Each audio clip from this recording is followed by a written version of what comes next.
Castbender Podcast is associated with Comic Related. If it's comic related, you'll find it here.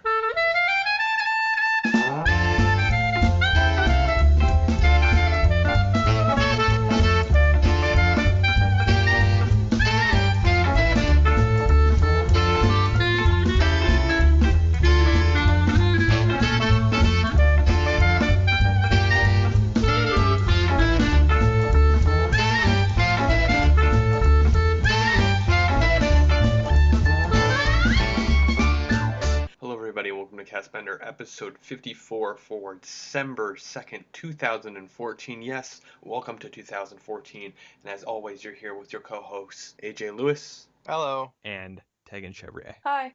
Last week there was not an episode. We initially planned on putting one out, but it was Boxing Day. It was hectic. I didn't get to put one out, so we had to skip a week. I hope you guys are fine with that.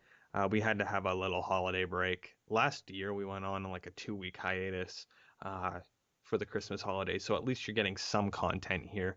And I think that should be sufficient for now, as well as you're getting a bunch of vlog content. We've been putting up videos and stuff as well. So it's a new year. It's 2014, and next week we'll be back on a regular schedule in terms of the hour-long episodes, and we'll be talking about some new topics that we've been planning out for then.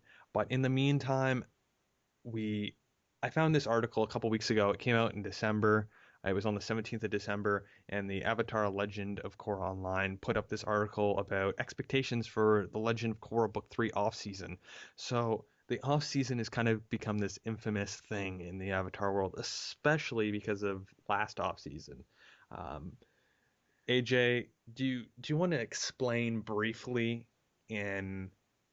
I don't know, just explain your thoughts on last off-season for Korra? The last off season was too long. Yeah. 18 months is too long for an audience to wait for a show that was mediocre at best to come back. Yeah. And another thing is it didn't help them. You know what I mean? I think they got arrogant. Well, I don't know if they got arrogant. I really don't know if it just took that long to make it. But in terms of they thought that their audience would it would be there, but the numbers dropped, right? Yeah, but I think they're back to where they were mid-season Right. of the first season, but it's gonna happen again. You think? You think the off season's gonna be long? I don't think it's gonna be as long, but it's gonna be probably a year, maybe a little less, maybe a little more. Mm-hmm. A lot of people are expecting summer. What do you say to that? This summer? Yeah, this upcoming summer of 14. Not a chance. Not a chance. You think Not a chance now. next fall? Earliest is, I'd say, September. Yeah. I'm thinking fall again, like originally, like how they kind of told us like season 2 was coming, you know what I mean? Tegan, you haven't experienced an off season yet, so this is your first off season. What are you expecting during the off season in terms of Korra related stuff? Oh, I have no idea. I'm not sure. I'm relatively new to the Korra community, Right. so I'm not sure what's going to go down. Well, we'll just give a brief rundown again of what the off season usually entails. We've Nothing. always A whole lot of nothing. Yeah, we've always kind of complained about this because we feel that they could do more in the off season that wouldn't take a lot of effort, that would satisfy the needs of the viewers. AJ and I have talked extensively about giving us more hints and tidbits, little mini things, more interactions, more interviews, more one-on-ones. Nickelodeon has the resources and the money to be like, they could do a mini series in terms of like sitting down with each individual voice actor and making like a 10-minute video interviewing each person, and then a little bit about them, what character they're playing, what they think about that character, upload them on YouTube on their like YouTube channel, and that would be fantastic. We saw some mini games that they kind of put out last year, and the comic books kind of usually, or the graphic novels usually fall in between the off seasons, which is good actually. I think the having the graphic novels in there between the seasons like that would be beneficial because that gives us something to talk about on the show, but also, a lot of people like the comic books, the graphic novels, so that kind of sustains the viewership there. But last year, it was kind of sometimes it was a couple months far in between, and then we also have people that are on the show tweet about the show's coming and then get everybody hyped up, and then the show never came. So AJ can probably tell you a little bit more about the off season and what we got because I kind of don't remember exactly. What else did we get?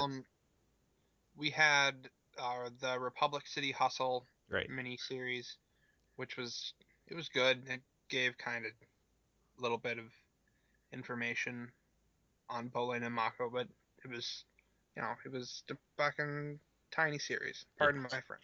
Yeah, it was small. And then wait, the animation was different for that, right? Yeah, it was more like cartoony, not like even cartoony. It looked like cardboard cutouts, kind of. Right. It was a weird animation style that it was different from Korra. Yeah, definitely. And I don't think it would have taken much to put it in normal ways. They just made it a lot more cartoony, as like you could throw it in as a short between a commercial break, maybe. Yeah. And we got the Surge Part 3 in the off season, like you said, which was good. Yeah, I think that's maybe I'm asking for too much, but like I just feel like if I ran a show, you know what I mean? I would try to do this because I'm a fan of things, so I understand, I understand the weight. Like I don't want to hear people coming to us on Twitter or whatever and saying like you guys aren't patient. I read the Game of Thrones. I know what it's like to wait 4 years to get a book or something. And there were some waits between even the Harry Potter books that were in the movies too. Like it took them some time really between, was it either the third and fourth Harry Potter movie or the fourth and fifth Harry Potter movie? I forget. Wasn't there like a 2 year gap or something like that? Yeah, they had to wait for the actors to grow. Right, that's right. Because I don't know, was it Emma Watson was too big for them and they had to catch up? Right. Oh, that's adorable. Yeah. And then there was some split between the book too. I think it was 4 to 5. She took a little more time doing that one. 5 took like 4 years to write. It was partially due to the fact that she was so rushed to do 4, and they wanted her to get it out that she wasn't satisfied with the end result. Thus, she was like, "Screw you guys, I'm taking my time."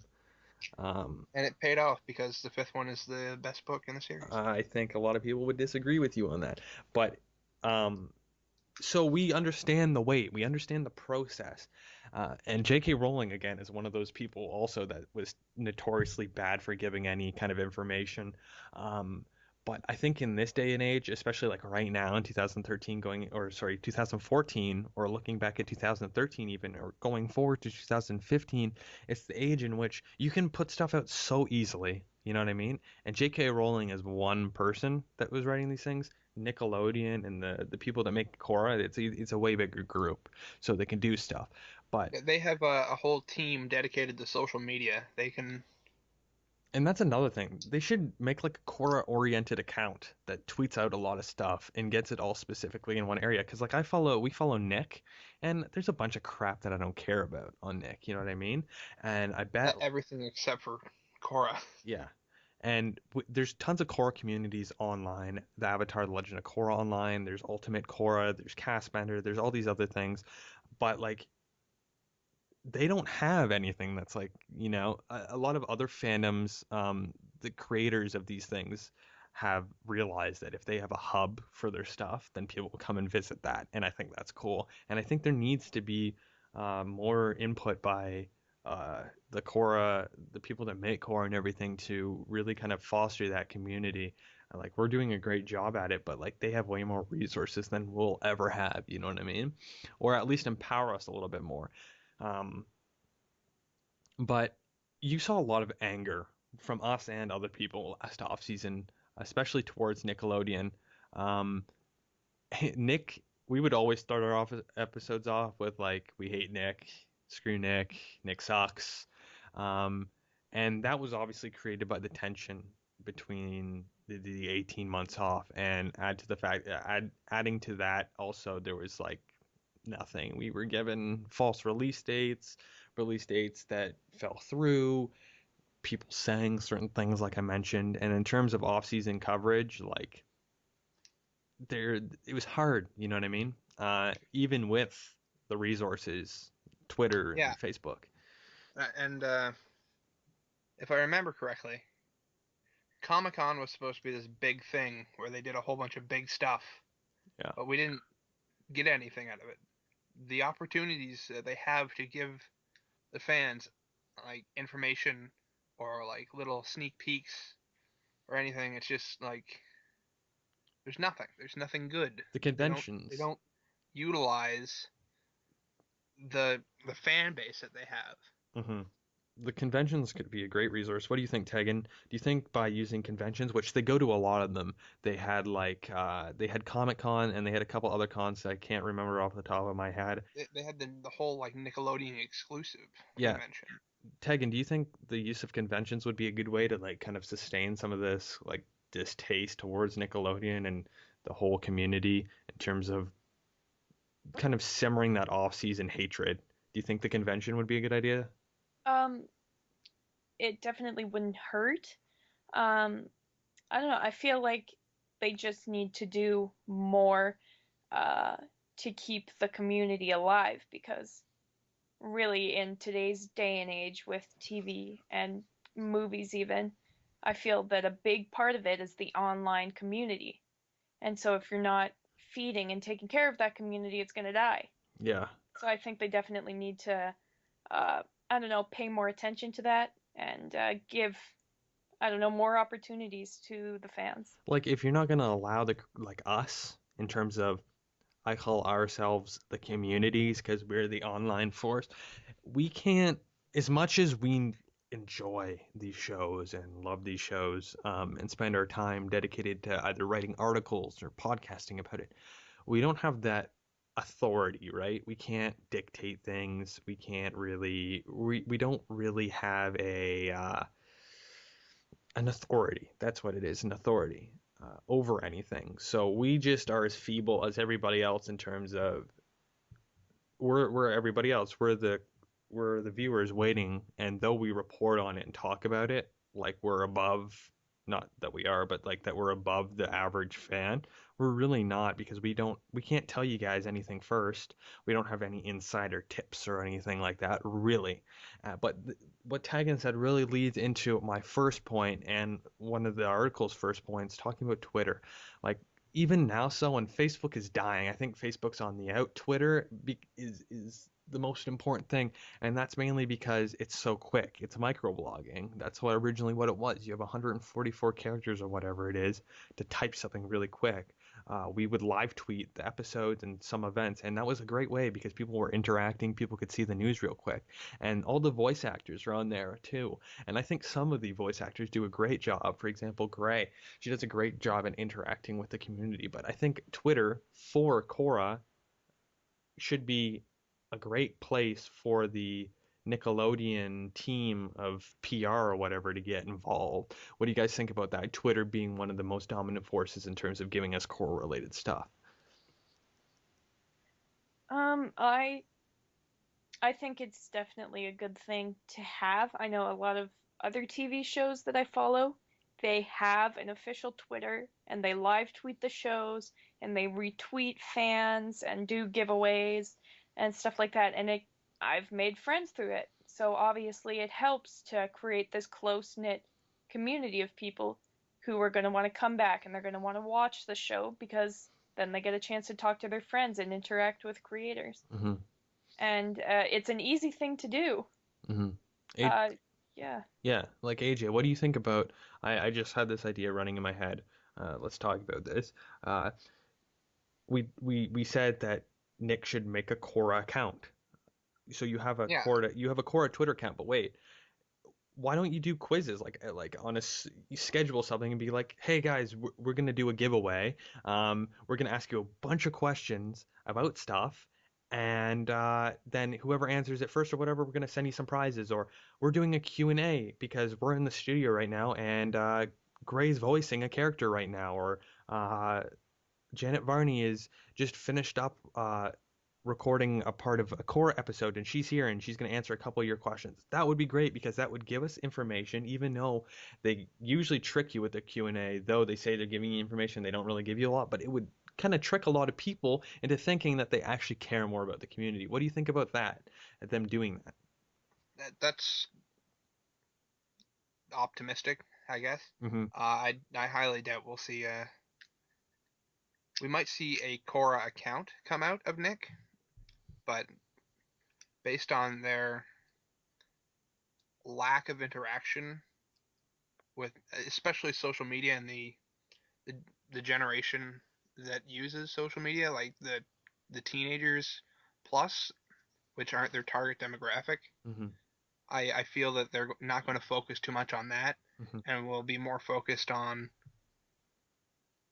I don't know, like just the stupid stuff that we saw Yeah. them do. Well, I know what you. The like the ad where I think they announced book two was those two kids going into Mike and Brian's office, Right. and the one was like, "I'm an airbender." Yeah. And, ugh. But that you're right, and that brought up a great point because they are targeting kids because it's a kid show, but I think they fail to realize, or they have to know this, they're just not tapping into it, that a lot of their audience is also like teenage or young adult, and they're not tapping in Twitter and stuff because not a lot of 6-year-olds, 7-year-olds, 8-year-olds, and 9-year-olds, 10-year-olds are really on Twitter yet or understand. I don't think quite yet, though.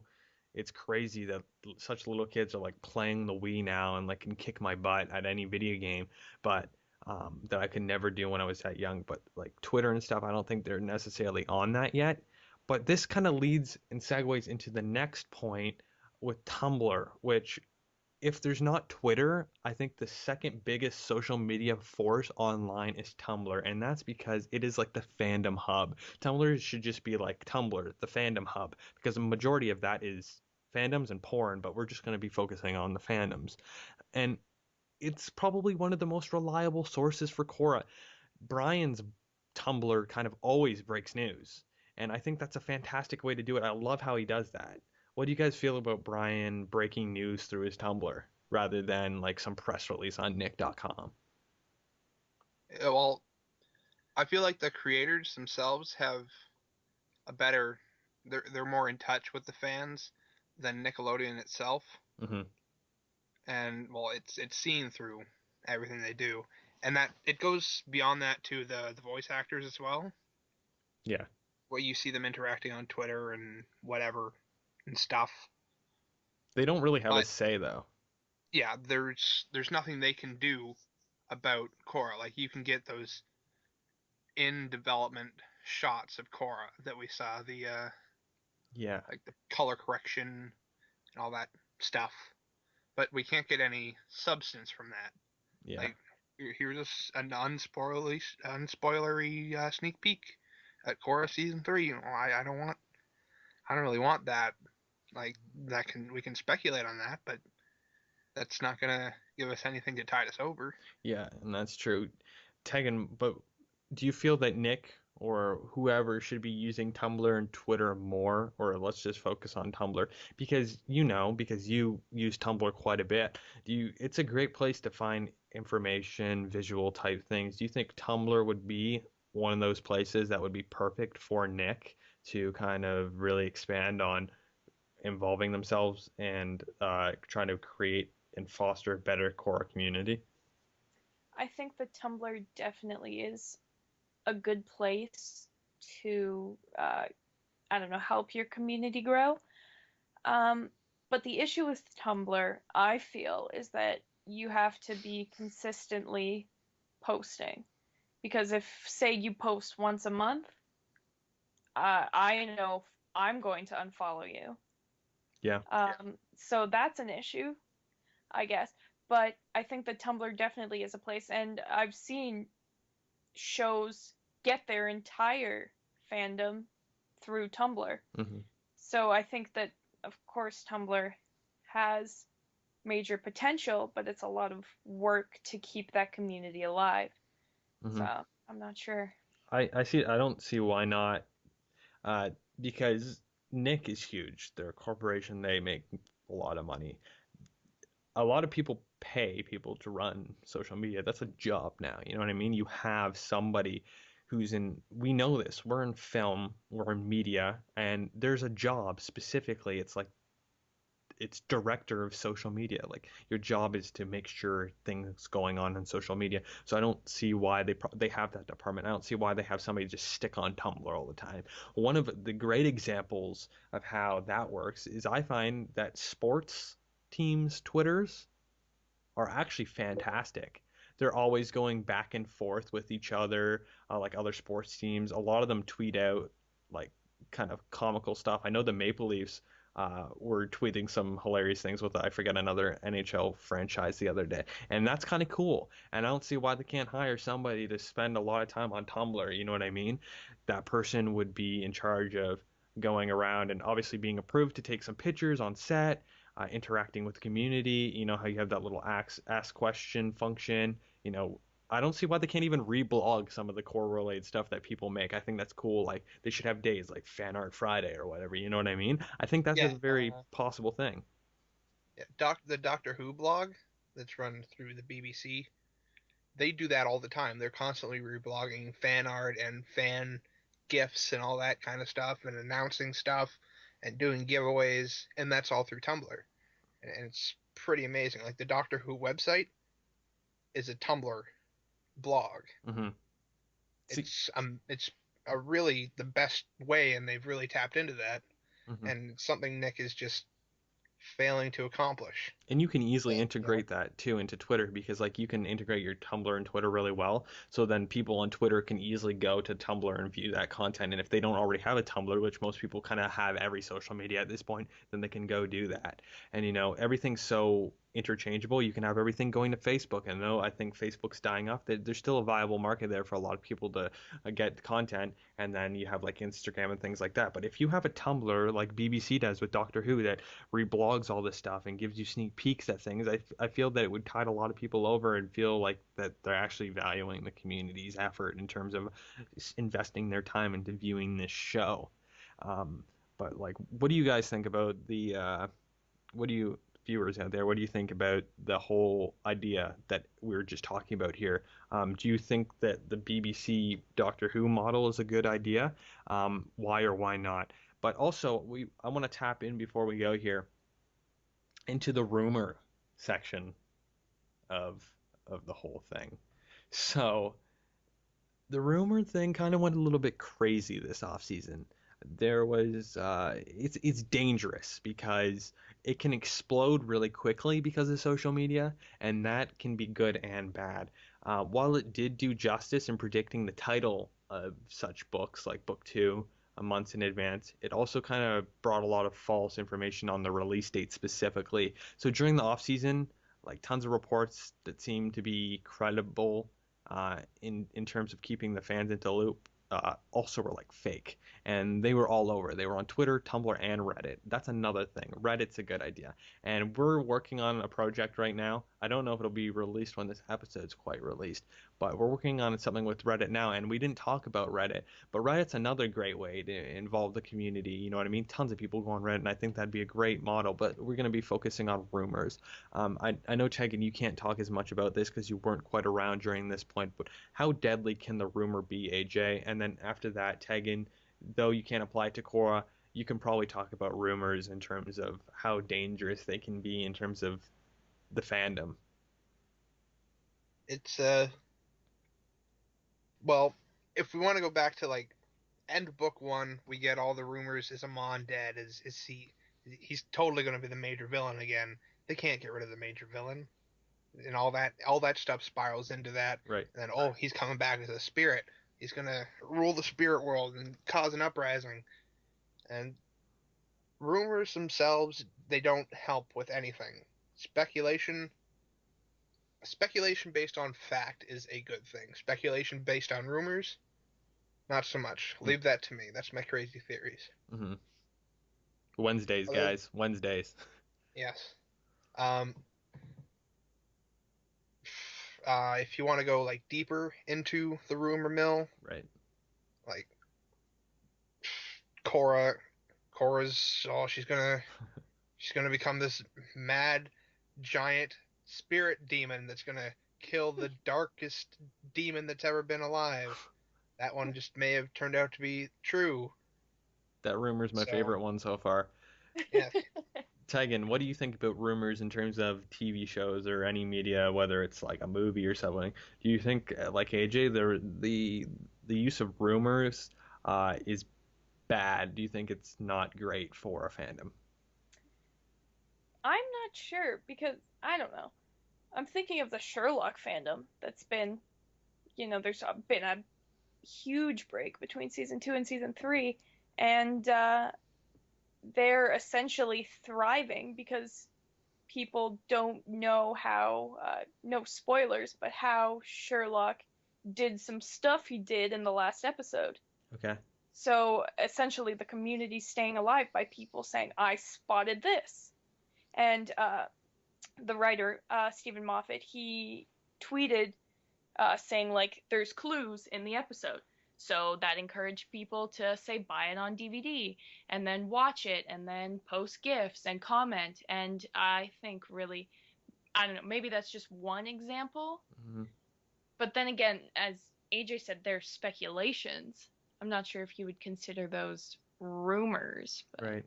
well, some rumors you get like the ones that are they're not theories, they are rumors. They're like Sherlock, he did it with his mind. He made a gadget, opposed to Sherlock is going to be this gigantic spirit monster that's going to kill another giant spirit monster. Yeah.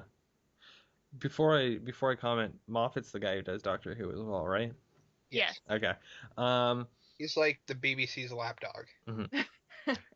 This is where I see what you're saying, Tegan, but why it won't work for Korra. And that main reason is again demographic. If you look at Sherlock, I think it attracts a lot more older and intelligent crowd. The same thing goes along with the Game of Thrones. People, there's been like 5, 6 years between books, and the community's still strong. Like Westeros.org, they have a forum that like literally everything's just uh, based off of. They take the books and then they try to predict point by point, chapter by chapter, completely the next book, outlining everything. You do have those crazy conspiracy theories, the secret Targaryens, if you know what I mean. If you don't, then don't worry about it. Everybody's a secret Targaryen. Everybody's a secret Targaryen. Everybody's part of the same family somehow. All these red herrings, all of this crazy stuff.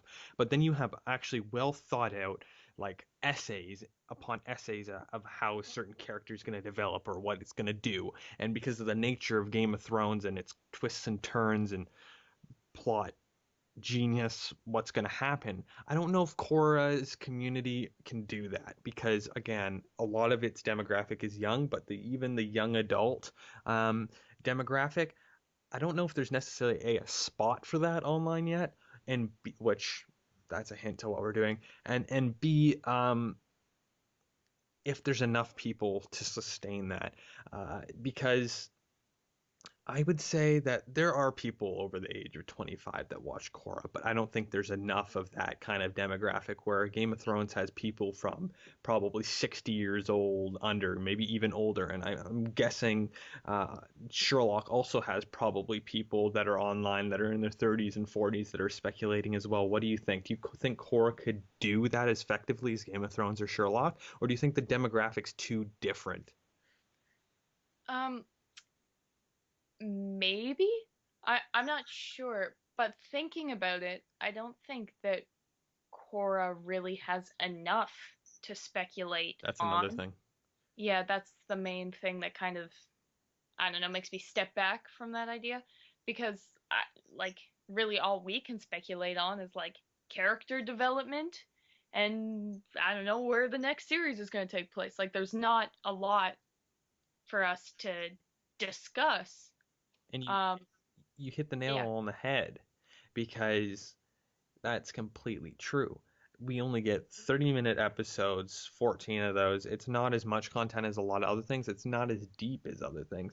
So where you can spend hours upon hours discussing Game of Thrones and little things from what color his teacup is to like all this crazy stuff with Sherlock, especially Sherlock because of the genre that it plays on. I don't know if Korra has necessarily a deep enough plot and story arc to detail that, and maybe that's why we're expecting more from Nickelodeon. Whereas if Korra was like the same type of show, but in terms of like the complexity that Game of Thrones was, we wouldn't care. AJ, what do you think? Um, if like even if you do get your rumor right, Hmm. you just got you've spoiled your enjoyment for the next series. You're like, oh, I knew this was gonna happen. Look at me, I'm so smart, me, me, me. And then you just there's nothing exciting about I it. think there's some excitement. Like I know some people that have been completely right with in terms of looking back at Harry Potter, or even though Harry Potter was not the most complex series, but people got a lot of stuff right. It was complex enough, you know what I mean? Or even the Game of Thrones, people predicted the next books, and I bet people are making predictions now for what the next book's going to be exactly like, and they'll probably get like 10 out of 10 in terms of what they're expecting from it, or something. But I think there's still an element of awesomeness in terms of like, oh, I predicted the book. I'm reading it. You're still reading it to find out if you're right. There's like this enjoyment, like, oh my god, next chapter, I think this is gonna happen. Oh, it didn't happen, or it did happen. But more specifically, what I'm asking you, AJ, is does Korra have enough plot and awesome things in terms of like other things like Sherlock and Game of Thrones has to sustain this kind of long term? If Korra went on a 4-year hiatus, would the fandom just completely die after a while, or do you think it would be something like Game of Thrones or Sherlock where it could thrive just based off of all the little intricate details that are in Korra if they exist? That's the thing. I don't think there's like things like that in Korra. Like in Game of Thrones, you can get this one mention of one thing somewhere that's going to expand to be this giant thing later, kind of like in Doctor Who, with the mention of Bad Wolf in the first series that spiraled to be this gigantic thing at the end, or you know the diary in the first or the second Harry Potter book turned out to be one of Voldemort's final Horcruxes.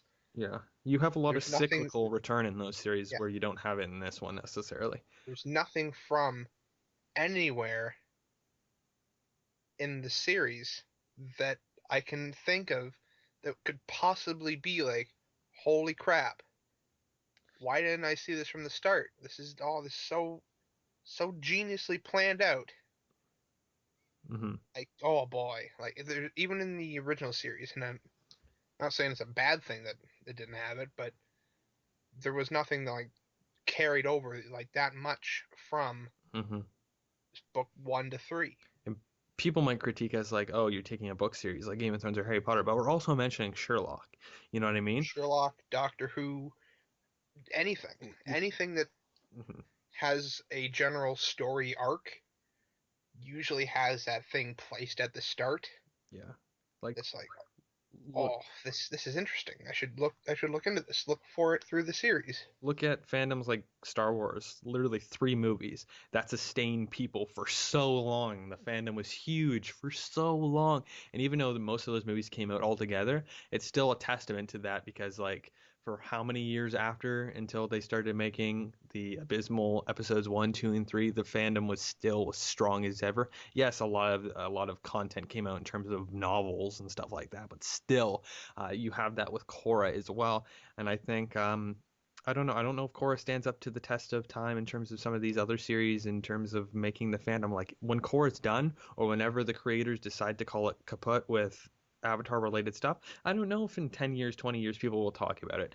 They might talk about it in terms of like, oh, that's a classic in terms of American animation, how Avatar: The Last Airbender was probably the pioneer or one of the pioneers for creating what it did. But I don't think if you typed it in on the internet or whatever there will be at that point, you'll still see a thriving community like Star Wars or something. You know what I mean?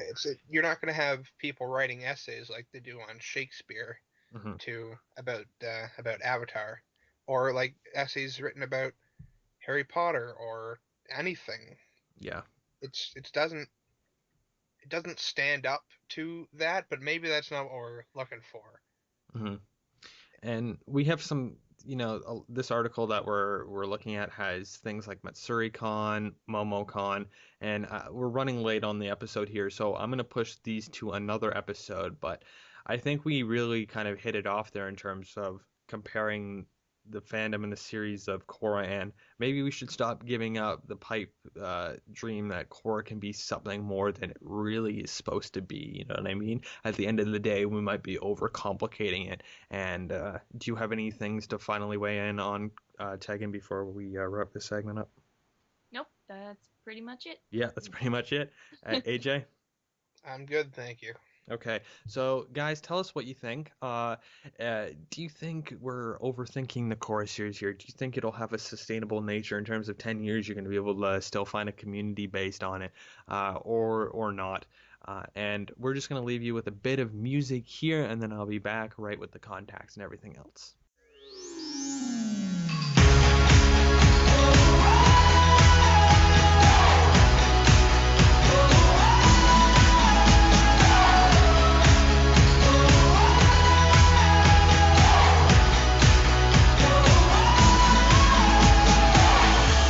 Into the night, we hold our breath, waiting for the sign. So take my hand and close your eyes, there's nothing left to hide. And oh, our angel soul, ready for war. My heart is yours, lead this march for more. The arrow flies, our eagle dies, but our voice is right. Let's chase the sun into its grave. All right, we're back for the last little segment for you guys to figure out all the contact information and just any other little tidbits at the end of the episode. So I want to make one thing clear. I did it in the last episode, but I got to keep on reinforcing it just so everybody understands. You can actually listen to the show a bunch of different ways. You can go on our website and you view it, you know what I mean, like stream it, and you can download it, and there's a player and everything for each episode. But we also have iTunes and Stitcher, and even if you don't listen on iTunes, we'd really appreciate it if you went over to iTunes and gave us a rating and a little thing, because it helps us move up the charts in terms of iTunes and helps us actually get some creative criticism or whatnot, or if you like it or hate it, in terms of trying to make the show better. And Stitcher Radio is another great resource because it's probably one of the best ways to view the show on the go, whether it's on your phone or any device. And the player's fantastic, and Stitcher Radio is a great little community, and we really like it. And you can also find our episodes over at comicrelated.com. If it's comic related, you'll find it there, and they really are community based in animation and comic book stuff. And if you like that kind of stuff, they have a bunch of podcasts and news. They're always doing live episodes, going and reporting on stuff, so go and check that out. They're a great little website, or big website actually. Social media is where you're going to find us a lot. Twitter, especially twitter.com/castbender. We're there all the time. Leave us a tweet. YouTube, we do content all the time, and we spend a lot of time in terms of making YouTube videos. We have vlogs up Mondays, Thursdays, and Sundays. AJ does the post Castbender show /speculation/ whatever on Wednesdays. And we're putting out videos like 4 days out of 7 days and an episode every Tuesday. So like, we're putting out a lot of content, and we'd really appreciate it if you went over to youtube.com/Castbender podcast, subscribed, commented, viewed, liked, shared, subscribed, anything, just to tell us what you guys think. And that would be fantastic. And you can go on Tumblr, castbender.tumblr.com. Like, the Korra fandom's huge. We just talked about Tumblr. The Korra fandom's huge on Tumblr, and we like to blog and talk about a bunch of awesome Korra related stuff there. So go and check that out for sure. As always, if you're having trouble doing any of these things, you go to our website and you go to hover over to the about. There's an FAQ, and if you still can't figure it out, so you can shoot us an email at castbender@live.com or tweet us or whatever, and we can help you out. There's a schedule if you forget when things are coming out. There's a schedule there. If you want to know more about the staff, you want to know more about AJ, Tegan, or myself, there's a staff page. All the episodes are there.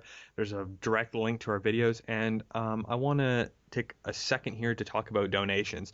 So we do this show out of the pocket of AJ Lewis, and he doesn't make any money off the show. I don't make any money off the show, and Tegan doesn't make any money off the show. And over the past year, we've invested money into it we're not making any, and that's fine, but we're college kids, so it's not like we're the richest type of people anyway. And there is a donation function. If you think we're doing a great job or whatever, you can do a one-time donation, and there's perks from as low as $2 to $4. You get a perk to $20 plus. You can make a one-time donation, or you can make a monthly donation, and there's also perks from that. And we'd really appreciate if you took a look at that either now or in the future, or tell your friends about it. Or if you can't donate, just share this as much as you can with anybody. That would be wonderful, guys, and we'd really appreciate that. So do you guys have anything else you want to say to the Castbender audience before we wrap up this New Year's show? No? Nope. No? AJ, you must have something to say. Deal or no deal, AJ? Deal or no deal? Deal. So 2014's a deal so far? So far, I don't know, because we are recording this in 2013. Hey, that's a secret. You can't tell them that. Oh, Is it secret's out. is deal or no deal? It's maybe. It's a maybe deal. You can't. You got to do. Are you talking to the banker right now, or are you doing a deal or no deal? I'm currently ending this show. Okay. Goodbye, everybody. Goodbye. Have a great start to the new year.